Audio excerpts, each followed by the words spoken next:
Você ligado no YouTube da Igreja Batista do Barro Preto, muito boa noite. Hoje é sexta-feira, se você está vendo esse vídeo na data da estreia, e nós falamos diretamente da EBD dos adolescentes da nossa igreja. Estamos aqui para mais uma lição da EBD dos adolescentes que você possivelmente percebeu pelo título do vídeo que está aqui embaixo da minha cara, não é? Bom dia, boa tarde, boa noite para você que se liga no nosso canal do YouTube. Seja muito bem-vindo. Nós somos a Igreja Batista do Barro Preto. Somos uma igreja em Belo Horizonte, capital da linda e imensa Minas Gerais. E nós estamos aqui com a classe da Escola Bíblica Dominical, que não é tão dominical assim, pela internet, né? A nossa Escola Bíblica Dominical pela internet, que apesar de ter o nome dominical, está saindo na sexta-feira. Tudo bem? Então, nós estamos aqui com a EBD dos adolescentes e hoje a gente conversa sobre essa revista aqui que está aparecendo no meu ladinho, que é a revista Fique Ligado, com a lição de número 11, que é a lição Quem Está no Controle. Então, já vou falar para você aí, ó, você pegar a sua Bíblia, tudo bem? Eu tenho a minha aqui, tudo bem? Tem em mãos aí a sua Bíblia, meu amigo, minha amiga, e vamos juntos estudar a Palavra de Deus. Mas antes, ó, eu vou dar uma de youtuber, tudo bem, gente? Desculpa. Deixa o like, se inscreve no canal. Não é marketing puro não, gente. Mas é para você ficar sabendo das nossas programações. Vitor, que programações que nós temos? Nós temos a programação dos cultos dos jovens, geralmente aos sábados. Nós temos os cultos de domingo, transmitidos ao vivo. Domingo de manhã, domingo à noite. O culto de quinta-feira. Nós temos a EBD dos jovens, que sai no mesmo horário, mais ou menos, da dos adolescentes na sexta-feira. Temos a classe única, a classe geral da EBD, também aos domingos de manhã. E a Escola Bíblica das Crianças também no domingo, após o culto da manhã, mais ou menos ali na hora do almoço. Fora os vídeos que saem toda hora. Então, para você não perder nada da Igreja Batista do Barro Preto, se inscreve no nosso canal. Eu não vou dizer para ativar as notificações, porque isso já seria demais, talvez, né?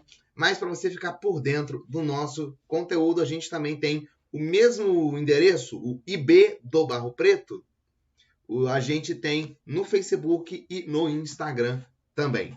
Tudo bem?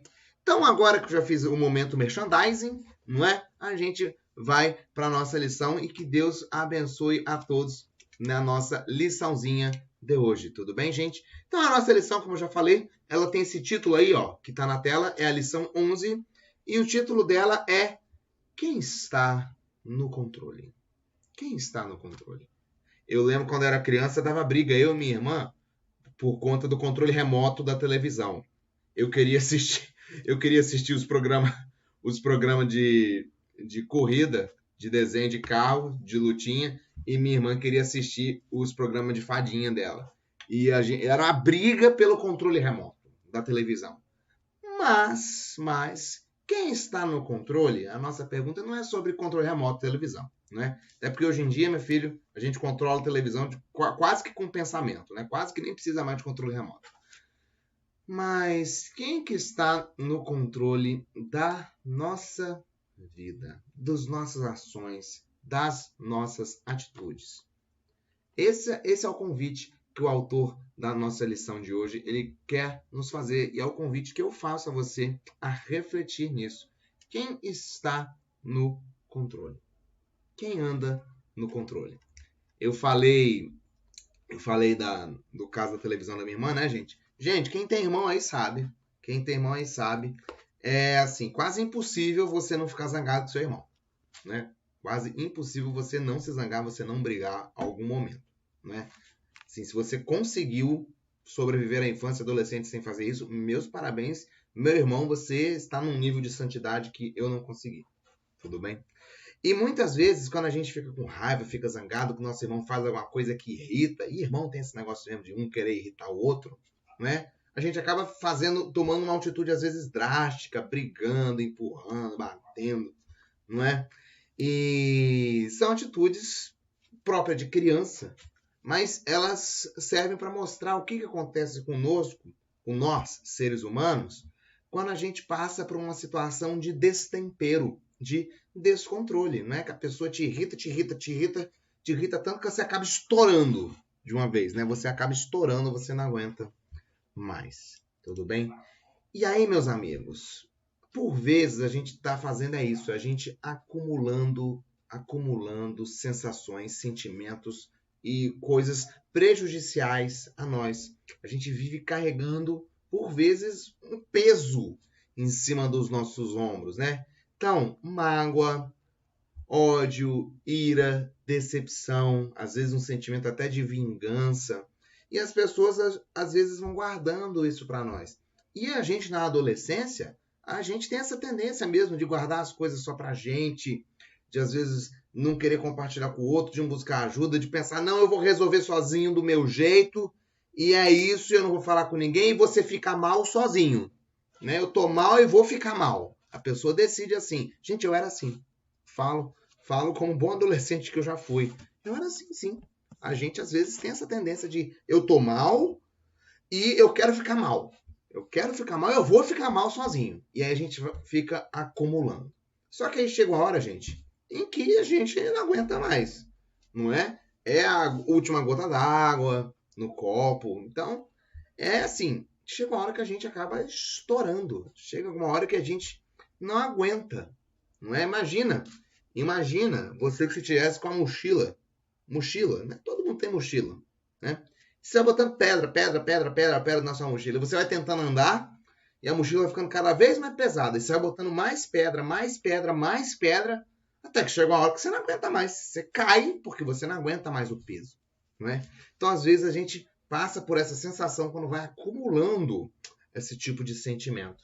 E aí, gente, a boa notícia que eu tenho para te dar é que Cristo se ofereceu para aliviar o nosso peso, aliviar o nosso fardo e nos dar descanso. A gente pode lançar essas coisas sobre Cristo e ele sempre está se oferecendo a nos dar descanso. Você pode aí abrir a sua Bíblia no Evangelho de Mateus. Lá em Mateus, no capítulo 11, por exemplo, é um versículo, é uma passagem até famosa, que é o capítulo 11, versículo 28. Vinde a mim, todos os que estáis cansados e oprimidos, e eu vos aliviarei. De novo, Mateus 11, 28. Vinde a mim, todos os que estáis cansados e oprimidos, e eu vos aliviarei.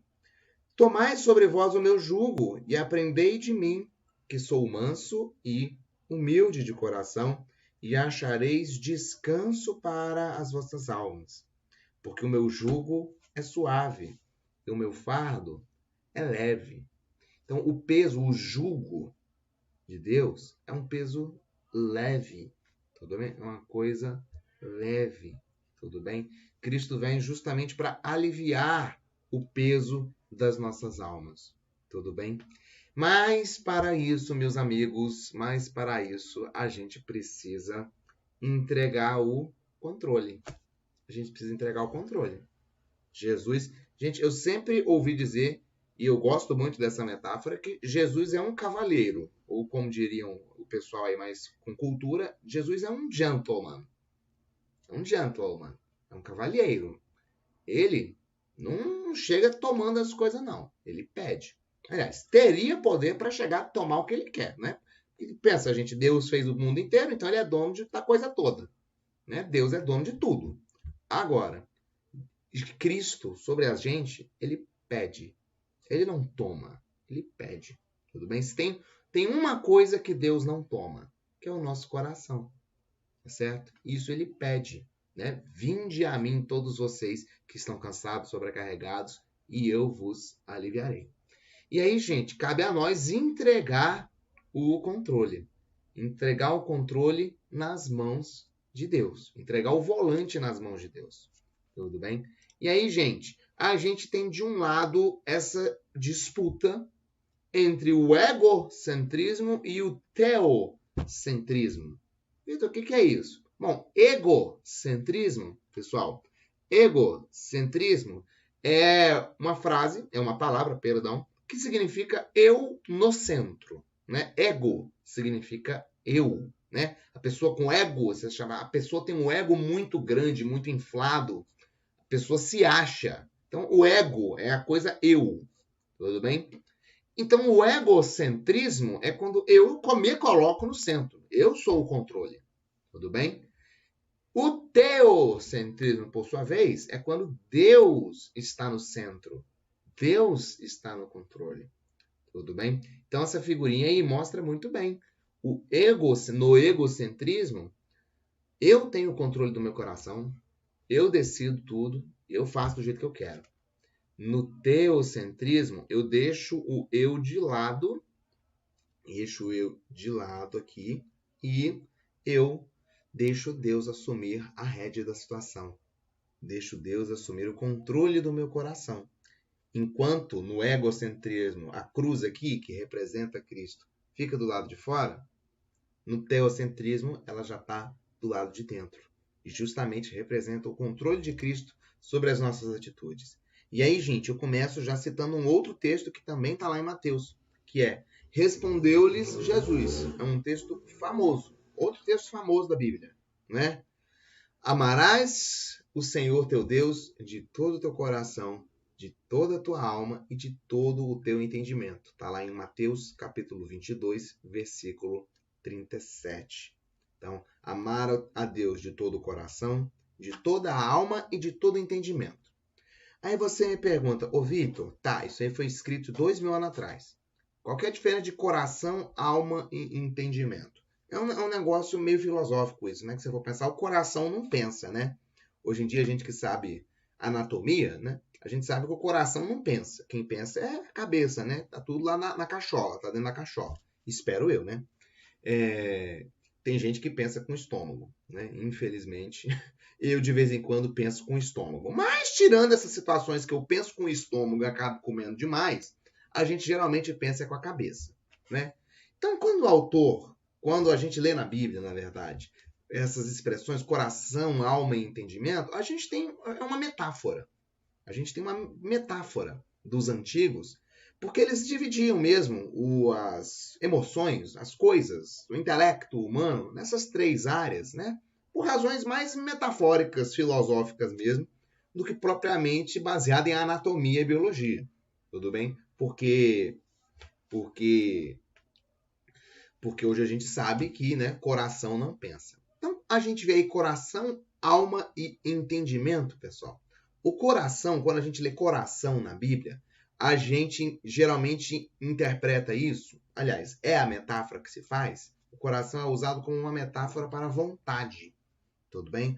Com o coração, que nem a gente fala que geralmente, às vezes, quando a gente não sabe o que fazer, a gente fala, não, vou decidir com o coração. Né? O meu coração está dizendo para vir nisso daqui. Né? Eu faço alguma coisa de coração. Então, o coração tem a ver com vontade. Tudo bem? Tem a ver com esse lado das vontades. A alma, ela é usada geralmente como sede dos sentimentos. Né? Dos sentimentos, do psicológico humano. Da parte mais psicológica. Então, o coração é a parte da vontade. A alma é a parte do sentimento. E o entendimento, que usa aí, seria o raciocínio. Né? É o raciocínio, o pensamento racional, lógico, tudo bem?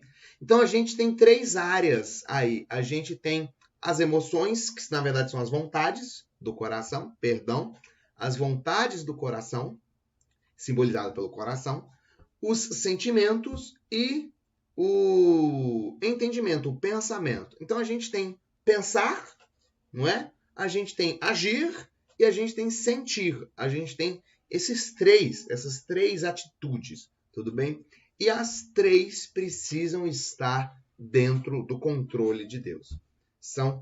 É muito importante que isso esteja no controle de Deus. Tanto o nosso pensar, quanto o nosso agir, quanto o nosso sentir, precisam estar no centro da vontade de Deus. Se a gente quiser que Deus tenha o controle da nossa vida. Aí você me pergunta, ô Vitor, para que eu vou deixar Deus no controle da minha vida, meu filho? E aí eu te respondo, ô querido, o homem é Deus. Você não está botando o controle da sua vida na mão de qualquer um, não. É simplesmente Deus. O cara é o cara. Tudo bem? É o cara que criou tudo, que sabe de todas as coisas, que sabe o que é melhor para você, tá certo? Então, por isso que a gente entende que sim, nós cristãos devemos deixar Deus controlar a nossa vida. A gente nos submeter ao controle divino, ao controle de Deus, à vontade de Deus. E aí isso passa pelo pensar, pelo agir e pelo sentir. Tudo bem? Bom, então, pessoal, eu começo fazendo essa pergunta para você já agora. Quem que está no centro do seu coração? Quem que é o Senhor da sua vida? Você ou Deus? Quem que é?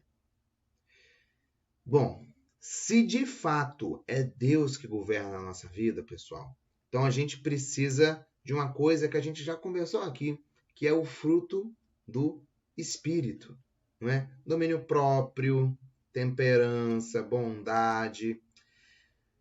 E a gente precisa ter um coração cristocêntrico, né? Voltado para Cristo. Que Cristo seja o centro da nossa vontade e que a gente esteja no centro da vontade de Deus. Tudo bem, gente? Bom, eu começo, então, falando um pouquinho sobre essa parte do pensar, do pensamento. Tudo bem, pessoal? Bom, pensar. Quando a gente fala em pensar, eu me remeto a esse texto aí de Filipenses 4, versículo 8. Que vai dizer o seguinte: finalmente, irmãos, tudo que é verdadeiro, tudo que é respeitável, tudo que é justo, tudo que é puro, tudo que é amável, tudo que é de boa fama, e se há alguma virtude e algum louvor, seja isso que ocupe o vosso pensamento. Então nós devemos pensar qual que é a orientação da Bíblia. Em coisas que sejam verdadeiras, e olha que a gente está na época da fake news, né? A gente está na era das fake news, né? Então a gente tem que pensar em tudo aquilo que é verdadeiro. Verdadeiro. E a gente tem a verdade na nossa mão.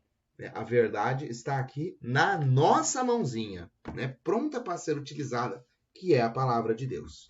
Então tudo que é verdadeiro, tudo que é respeitável, aquilo que enobrece, né, o espírito, tudo que é justo, aquilo que é puro, aquilo que é santo, tudo que é amável, que é de boa fama, não é? Que vai dar um bom testemunho.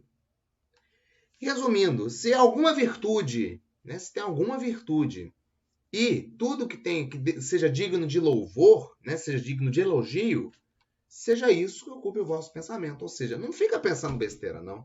Não fica pensando bobagem, não. Dizia-se antigamente, gente, que mente vazia, oficina do diabo, né? É o ditado que se fala até hoje, né? Mente vazia, oficina do diabo. Mas, gente, tem muita mente cheia por aí que é oficina do diabo, tanto quanto a mente vazia. Tá certo? Então, a gente precisa encher a nossa cabeça, encher o nosso pensamento de coisa que edifica, né? Tudo aquilo que há alguma virtude, tudo aquilo que há algum louvor. E aí, gente, lembra que eu falei? Por vezes, a gente se vê em situações em que a gente precisa fazer, entregar na mão de Deus. Né? Porque senão a gente fica acumulando, e aí vai virando uma bola de neve e daqui a pouco a gente não sabe onde vai parar. Daqui a pouco a gente estoura. Então, gente, e a gente tem um outro lado também, que às vezes a gente se vê tomado nessa hora que a gente vai estourar, ou não. Mas a gente às vezes fica tentado a agir por impulso. No calor da emoção, eu vou lá e faço o que eu quero, o que eu bem entendo, doa quem doer, e é isso. Sem pensar. Não, também não é por assim. Eu nem posso ficar guardando para mim e nem vou estourar de qualquer jeito também e agir por impulso. Também não. Gente, quando a gente fica aborrecido, primeira coisa que a gente precisa fazer é pensar. Pensar. Vamos pensar. Sabe o cantinho do pensamento? Então, usa o cantinho do pensamento, vai pro cantinho e pensa um pouco, acalma, né? Já dizia minha sábia avó, não faz nada de cabeça quente. Não faz nada de cabeça quente. Não toma decisão de cabeça quente, não, que vai ser pior para você, né?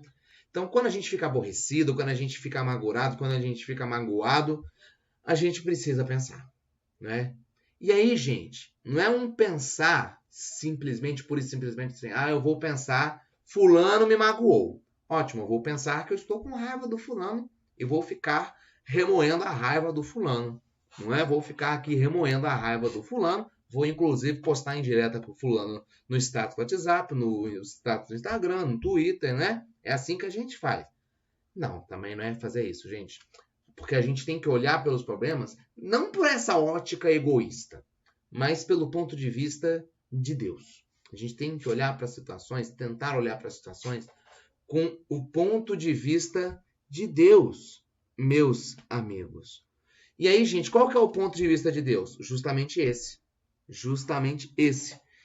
A gente tem que dirigir o nosso olhar a Deus e focalizar, gente. A gente precisa focar no amor de Deus, porque senão a gente age por impulso, né? Senão a gente vai agir por impulso às vezes. Ou então vai ficar guardando eternamente aquilo e vai ficar amargurado eternamente com a pessoa, não é? A gente tem que pensar sobre a ótica, sobre o ponto de vista de Deus, e a gente precisa focar no amor de Deus. Primeiro ponto, a gente precisa ter focalizado, centralizado o nosso pensamento no amor de Deus. A gente sempre tem que olhar para as coisas com os olhos de Deus, porque na hora que a gente olha sobre a ótica, o ponto de vista de Deus, e não o nosso, a gente vai ter uma compreensão correta. A gente pode ter uma compreensão mais correta sobre as coisas, não é? Quantas vezes a gente não erra julgamento de situação, né? Você pensa que acontece alguma coisa, aí você já fica bravo com alguma vez, com alguém, e aí depois você descobre que não foi nada daquilo, que você errou seu julgamento, não é? Então, se a gente procura olhar para a situação de cabeça fria, mas com o olhar de Deus, a gente consegue evitar esses problemas e a gente consegue tomar a decisão acertada. A gente consegue tomar decisões mais acertadas, certo? Além disso, a gente está se submetendo ao controle de Deus nessa situação. Quando a gente procura Deus para intervir nos nossos problemas, para situar os nossos problemas ali, dizer, meu filho, vamos resolver, né? Quando a gente pensa em Deus, quando a gente pensa no olhar de Deus, aí sim a gente consegue agir da maneira certa e Deus tem o controle de todas as coisas. E aí a gente vai mesmo se controlar. É o tal do autocontrole, né? Tá na moda falar isso hoje em dia, né? Autocontrole. O verdadeiro autocontrole parte do controle de Deus sobre as nossas vidas. Porque aí, gente, a gente não vai deixar que a nossa emoção nos controle. A gente vai se controlar quando, na verdade, Deus nos controlar. Tudo bem? E aí, gente, quando a gente não está focado no amor de Deus, é inevitável que aconteça algum problema. É inevitável. Porque a gente vai agir de acordo com a nossa próprio eu, com o nosso próprio ego, e aí vai dar ruim. E aí pode dar ruim. Tudo bem? Bom, eu falei sobre pensar, e vocês viram que eu já falei sobre pensar, falando um pouquinho sobre o agir, né? A gente tomar a decisão. A gente pensa justamente para tomar a decisão. O agir.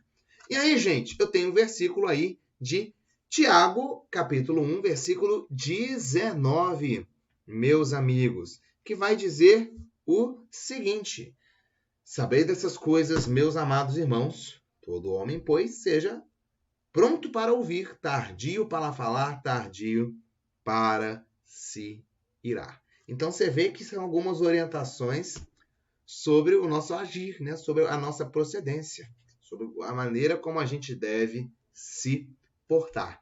A gente tem outro texto também que está lá em Provérbios. Provérbios, se a gente abre lá no capítulo 4, versículo 23, e vai dizer assim: guarda com diligência o teu coração, porque dele procedem as fontes da vida.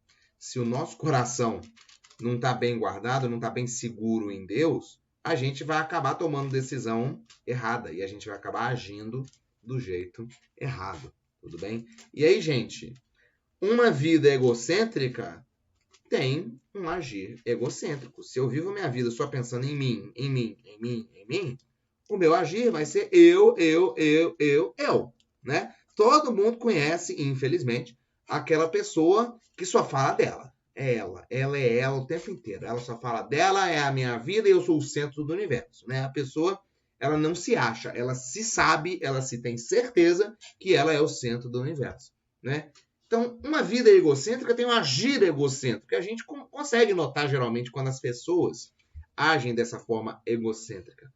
O problema é que por vezes a gente também age dessa maneira, quando nós não submetemos o nosso proceder, né, o nosso agir, ao controle de Deus também, gente, né?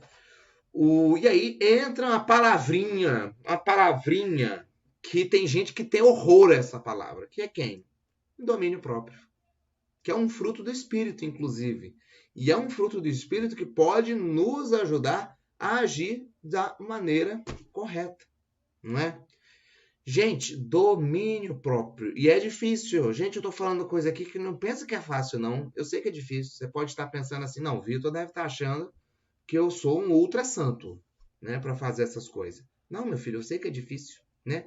Mas é a história. É Deus quem opera em nós tanto o querer, né, a gente querer fazer essas coisas, quanto o efetuar, quanto o fazer propriamente. Nada disso vem de mim, nada disso vem de você. Tudo isso vem de Deus, não é? E aí, gente, muitas vezes a gente é impulsivo, não é? A gente se defende, a gente procura se defender toda hora. Já chega uma pessoa, faz algum comentário, a gente já acha que é com a gente e já se defende. Não. Ela fala uma coisa, às vezes, mó nada a ver, e a gente já vai se defendendo. Não, mas porque eu não... E a gente vai se defende, entra nesse modo de defesa e a outra pessoa depois vai dizer, tá, mas cara, eu não falei nada. O que você tá falando? Eu não falei nada, né? E aí, gente, a gente tem essa natureza. Né, de puxar as coisas mais pro nosso lado. E muitas vezes na adolescência a gente age precipitadamente, né? A gente quer ser rápido, a gente age por impulso, e aí a gente faz, né? A gente responde, a gente faz alguma coisa. E aí, gente, essa ação imediata muitas vezes causa um estrago danado se a gente não para pensar naquilo que a gente está fazendo. A gente não para pensar que aquilo que eu estou fazendo pode ter consequência depois, não é? E aí, gente, pode ficar difícil corrigir o estrago, sobretudo se é um estrago num relacionamento. Quantos casos que eu já conheci de gente que brigou por bobagem e passou a vida inteira brigada por bobagem e que briga hoje em dia, gente, eu trabalho em escola, eu acho que eu tô inclusive com a camiseta do colégio aqui, vocês estão vendo. Gente, quanta gente que eu já vi brigando por nada e amigo terminando a amizade por conta de nada. Ai, por quê? Porque a gente não sabe agir. A gente não sabe agir, meus amigos. E aí, meus amigos, a gente tem que colocar em prática aquilo que estava lá no versículo. A gente tem que ser pronto para ouvir, tardio para falar, tardio para se irar. É agir com calma, né? A gente ouve, filtra, passa pelo filtro do Espírito Santo, né? Procura de Deus, ora de preferência, né? Se você tiver assim muito pilhado, e aí depois você age, né? E aí, gente, quem ama a Cristo precisa aprender a se dominar. E aí, gente, aprender a se dominar, a gente aprende com ele mesmo, com Deus, né? O homem é o cara. E aí, gente, a gente não sai ofendendo os outros. Filho de Deus, não sai ofendendo os outros por qualquer coisa. Não sai brigando com os outros por qualquer coisa, né? A gente não sai se metendo em confusão por qualquer coisa antes disso, né? O nosso espírito é de paz, né? A gente tem um espírito de paz, não é um espírito de guerra, de conflito. É um espírito pacífico, né? Bem-aventurados os pacificadores. E aí, gente, se Cristo é o Senhor da nossa vida, a gente precisa submeter a Ele as nossas atitudes. E aí, gente, eu volto no versículo para já puxar o assunto do sentir. Porque, olha só, tardio para se irar. Ira, né? Raiva é um sentimento, né? Tá lá no campo dos sentimentos, pessoal. E aí, gente, é a terceira coisa que a gente tem que cingir o nosso espírito, né? Parafraseando o apóstolo Paulo, né? Gente, sentimento é a coisa, né? Não sei se vocês já viram menino apaixonado, gente. Alguém aí já deve ter visto. Não sei se você já viu menino ou menina quando está apaixonado. Gente, é nítido que a pessoa está apaixonada. Você consegue ver, né? Porque a pessoa não consegue disfarçar. Não consegue disfarçar. Ainda mais adolescente. Gente, adolescente apaixonado não disfarça. Não consegue. Ele pode tentar, mas ele não consegue disfarçar. Fica na cara. E geralmente fica na cara de todo mundo, menos da pessoa que está apaixonada, da pessoa que ele gosta, né? Geralmente é assim ainda, né? Mas geralmente fica na cara. O ser humano é um ser muito transparente com as próprias emoções, não é? Então os nossos sentimentos revelam o que vai dentro de nós, né? Os nossos sentimentos, eles vão revelar o que está dentro de nós. Dei o exemplo aqui do menino apaixonado, né? Mas se eu estou me sentindo mal, se eu tô me sentindo com raiva, se eu tô me sentindo meio estranho, é sinal de que alguma coisa não vai bem, não é? A gente consegue analisar os nossos sentimentos. Quando você estiver se sentindo mal, quando você estiver triste ou com raiva, para pensar um pouquinho, porque isso tem fundo. Nenhum sentimento do ser humano vem aleatório. É aleatório. Tudo isso tem algum motivo. Tudo isso é gerado por alguma coisa. Todo sentimento ele tem um fundo ali por trás, às vezes, de alguma situação que aconteceu, inclusive, né? Então tem dia que a gente está muito bem, que está muito feliz, né? Eu lembro que eu adorava, quando era criança, as férias, porque nas férias eu podia dormir. Gente, olha uma coisa de criança. Nas férias meu pai me deixava dormir com a roupa que eu passei o dia. Não precisava trocar de pijama para dormir, né? E era uma coisa super legal, eu ficava mó feliz, porque eu sabia que no mês de janeiro eu podia dormir com a roupa que eu quisesse. E eu ficava mó felizaço. Era uma coisa que eu passava, eu chegava à noite e eu ficava feliz. E era uma coisa assim, se você for pensar é besta, né? Mas é coisa de criança, né? Mas tinha um motivo, né? Aquilo me deixava feliz, não sei porquê também. Mas os nossos sentimentos eles se revelam se tem algo dentro de nós. Se a gente está bem, os nossos sentimentos vão ser bons. Se a gente não está tão bem, isso afeta também a maneira como a gente se sente, né? Muita gente diz que segunda-feira, né? Segunda-feira de manhã você vai levantar para ir para a escola ou para assistir a aula online, no caso, né? E você fica assim, morrendo, você fica assim, pelo amor de Deus, o que eu estou fazendo aqui nessa escola segunda-feira às 7 da manhã, não é? E fica todo mundo aqui daquele jeito. Por quê? Porque você não está bem, você está com sono. Possivelmente, você está se sentindo cansado ainda, não é? E aí, gente, a gente não deve ser governado pelo nosso sentimento, né? Quando a gente está se sentindo mal, eu falei lá no começo, né? Quando a gente está se sentindo com mágoa, sentimento de mágoa, de ódio, de ira, de raiva, de decepção, de vingança, nada disso a gente pode deixar nos governar, né? Os nossos sentimentos não nos governam. A gente tem que governar os nossos sentimentos. E mais, Deus tem que governar a gente, né? Então a gente tem que se submeter a Deus, meus amigos, né? Os sentimentos eles são grandes indicativos de que algo está acontecendo lá na sua cabecinha. Tudo bem? Eles são geralmente um alerta. Eles podem servir mesmo como um alerta. Tudo bem? E aí, meus amigos, a gente tem que tomar cuidado com os nossos sentimentos. Porque às vezes os nossos sentimentos, eles acabam ultrapassando o pensamento. E às vezes, quando a gente age não pelo pensamento, não pela razão, mas pela emoção, às vezes pode dar muito errado, né? Então é outra área que a gente precisa lutar para submeter à vontade de Deus. Tudo bem? E aí, gente, vale inclusive aquele conselho que falavam, né? Você ficou com raiva? Para uns 5 minutinhos, pensa, né? Não age de cabeça quente, como nós já falamos. Pensa.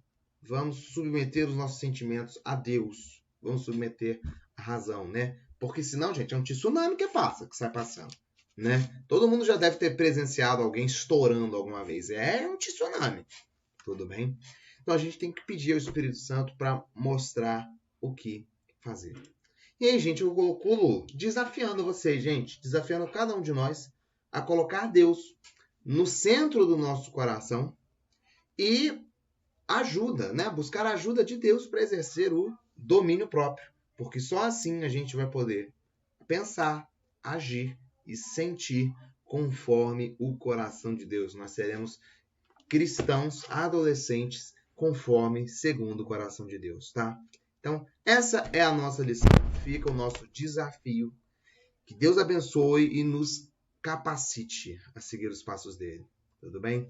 Grande abraço, fique com Deus e até a próxima.